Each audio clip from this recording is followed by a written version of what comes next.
Dialog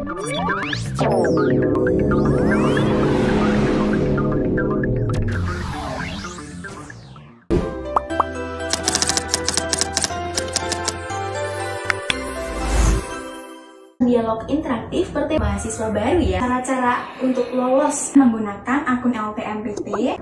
Assalamualaikum warahmatullahi wabarakatuh. Selamat siang Sobat Ceria di rumah.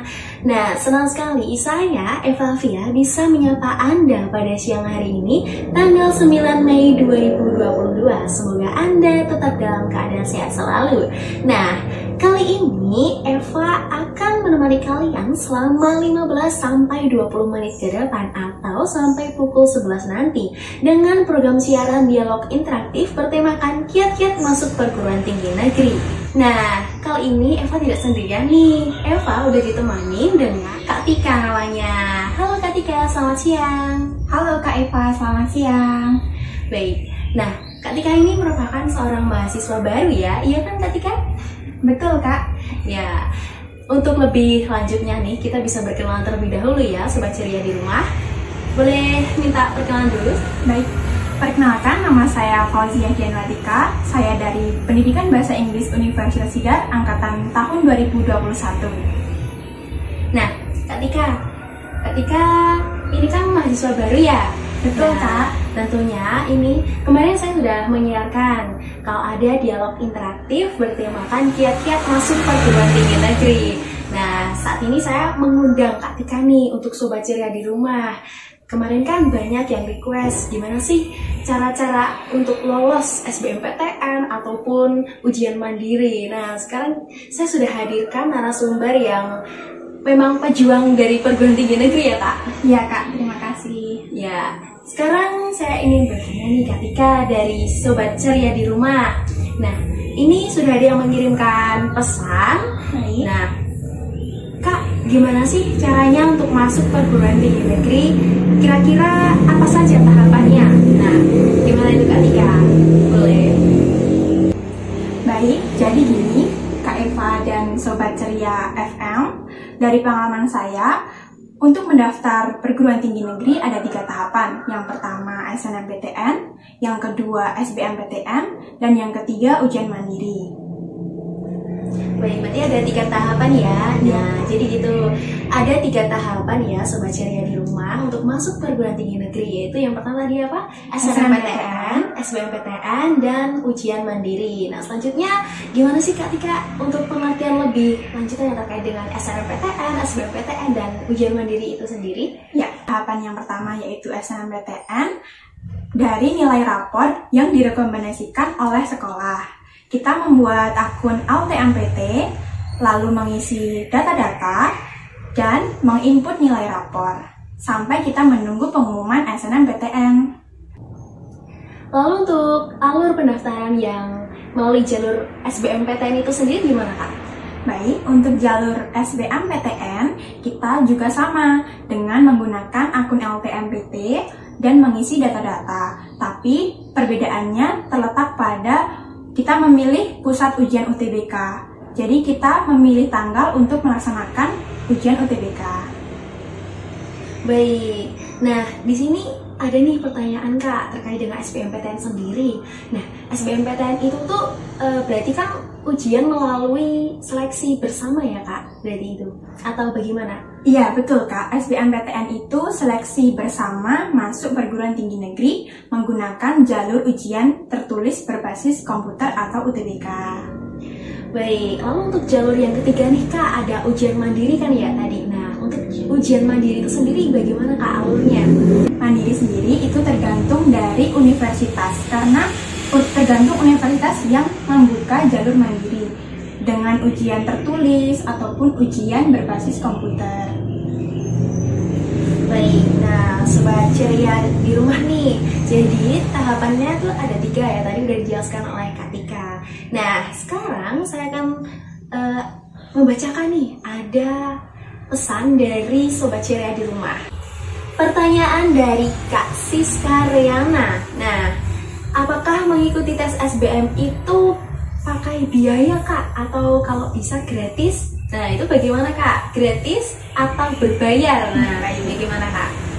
Baik, saya akan menjawab pertanyaan dari Kak Siska Ya. tentang biaya yang digunakan untuk SBM, gratis atau Berbayar. Ya. Untuk biaya SBMPTN bisa free ataupun berbayar. Bisa gratis itu jika kita menggunakan KIPK.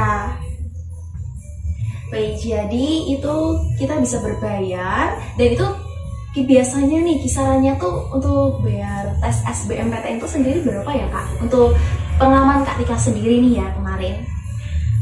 Baik, untuk pengalaman saya sendiri, karena setiap tahun itu berbeda-beda, sedangkan saya mengikuti SBMPTN tahun 2021 itu sekitar 150 sampai 200 rupiah Kak. Untuk tahun ini mungkin bisa berbeda kisarannya. Baik, nah itu tadi ya Kak Siska Riana sudah terjawabkan. Nah, pertanyaan dari Reno Renaldi, Kak, kiat untuk ngerjain tes biar dapat poin banyak gimana ya? Nah, gimana tuh Kak caranya supaya kita dapat poin banyak ya saat tes UTBK ini tentunya? Nah, itu gimana sih kira-kira? Baik, saya akan menjawab pertanyaan dari Kak Reno. Jadi, biar dapat poin banyak ketika mengerjakan tes SBMPTN, kalian harus belajar menguasai materi dan menguasainya. Misal tidak menguasai seluruhnya, coba dibiasakan untuk latihan soal-soal seperti bank soal setiap harinya agar terbiasa menjawab pertanyaan UTBK. Untuk poin besar tersendiri, tipsnya yaitu tahu trik-trik tentang UTBK dengan memahami format-format soal yang ada. Berarti caranya tuh kita memahami gitu ya Kak, format-format soal dari yang disediakan UTBK. Nah Kak, pertanyaan dari saya sendiri. Nah, kira-kira kesulitan apa saja sih Kak untuk dalam mengerjakan tes SBMPTN itu sendiri dari pengalaman Kak Tika sendiri? Bagaimana Kak? Baik, dari pengalaman saya sendiri itu seperti kehabisan waktu ya Kak ya. Untuk menghindari itu, kalian jangan sampai menyanyiakan waktu dengan menguasai materi yang ada.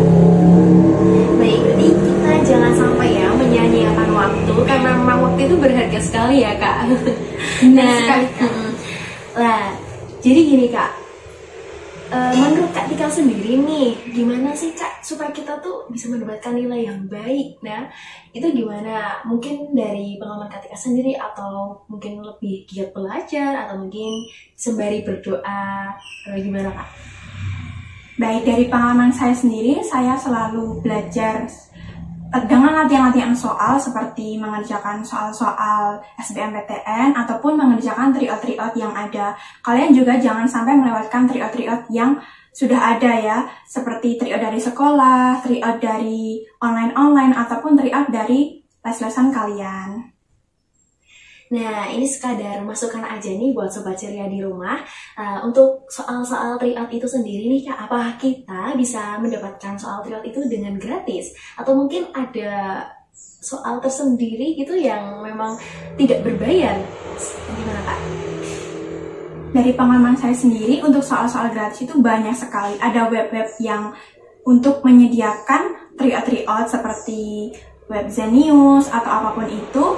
Untuk yang berbayar itu kita biasanya mengikuti tes tryout online ataupun yang offline seperti yang disediakan oleh universitas di setiap sekolah di SMA seperti itu Kak. Baik, nah itu tadi ya Sobat Ceria di rumah. Nah ini ada pertanyaan terakhir ya Kak Tika. Nah dari Yuliana, Kak, kesulitan apa saja yang dialami ketika mendaftar PTN sampai akhir pendaftaran? Nah, jadi mungkin dari awal pendaftaran ya ini sampai akhir pendaftaran tuh kira-kira kesulitan apa saja yang dialami? Boleh di-share Kak pengalamannya? Baik, saya akan menjawab pertanyaan dari Kak Yuliana terkait tentang kesulitan yang saya alami waktu mendaftar PTN. Sampai akhir pendaftaran adalah terkendala situs yang masih sering error, jam belajar yang masih tidak teratur antara membagi jadwal belajar UTBK dan kegiatan-kegiatan yang lain. Lalu kurangnya memahami materi, sehingga saya kurang menguasai karena terlalu mengharapkan SNMPTN. Dan yang terakhir terkendala tentang pusat UTBK yang cepat penuh kuotanya di kota saya. Wah, berarti untuk kuota pendaftaran itu cepat penuhnya ya Kak? Atau mungkin kalau mendaftar nih, itu kita harus cepat-cepatan atau bagaimana Kak? Kalau cepat-cepatan itu tidak ya Kak, tapi kita terus memantau web-web LTMPT untuk kita memilih kuota yang disediakan, seperti itu Kak.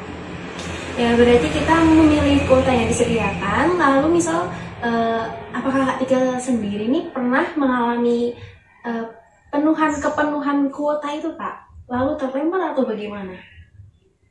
Baik, kalau terlempar itu tidak ya Kak, tapi misal kita harus nunggu hari berikutnya. Seperti misal saya hari ini memilih pusat UTBK di Universitas Tidar, itu hari Senin itu penuh dan dibuka lagi hari berikutnya yaitu hari Selasa. Seperti itu Kak, jadi kita terus menunggu. Nah Kak Tika ini berarti pejuang PTN sekali ya, ini nggak patah semangat ya? Iya dong Kak, demi masa depan. Nah, jadi saya minta nih Kak, harapannya untuk Sobat Ceria di rumah, gimana nih untuk mereka tuh biar bersemangat nih, bagaimana supaya mereka tuh bisa memupuk semangat mereka untuk bisa masuk perguruan tinggi negeri yuk. Nah, gimana nih kira-kira harapannya untuk Sobat Ceria di rumah sebagai pejuang PTN juga ya? Baik, untuk Sobat Ceria di rumah, harapan saya bagi pejuang PTN, kalian harus rajin belajar, tetap semangat, selalu berdoa, dan selalu meminta restu orang tua. Nah, terima kasih Kak Tika untuk harapannya buat Sobat Ceria di rumah. Nah, terima kasih Kak Tika udah bersedia menjadi narasumber saya pada hari ini dengan tema kiat-kiat masuk perguruan tinggi negeri. Nah, untuk Sobat Ceria di rumah, jangan patah semangat dan tetap mencoba ya, walaupun itu gagal. Jadi kesempatan itu bisa datang berkali-kali dan bila itu memang rezekinya, pasti kalian bisa masuk perguruan tinggi negeri. Baik, kiranya ini udah menunjukkan pukul 11 yang artinya Eva harus pamit undur diri. Dan terima kasih untuk Kak Tika telah bersedia menjadi narasumber saya pada hari ini. Dan terima kasih juga telah bersedia share pengalamannya terkait dengan kiat-kiat masuk perguruan tinggi negeri. Buat Sobat Ceria di rumah, jangan lupa besok kita akan melakukan dialog interaktif lagi dengan Dinas Kesehatan Kota Magelang terkait dengan tema Sehat Bersama Setelah Mudik. Akhir kata dari saya, wabillahi taufiq wal hidayah. Wassalamualaikum warahmatullahi wabarakatuh. Sampai jumpa.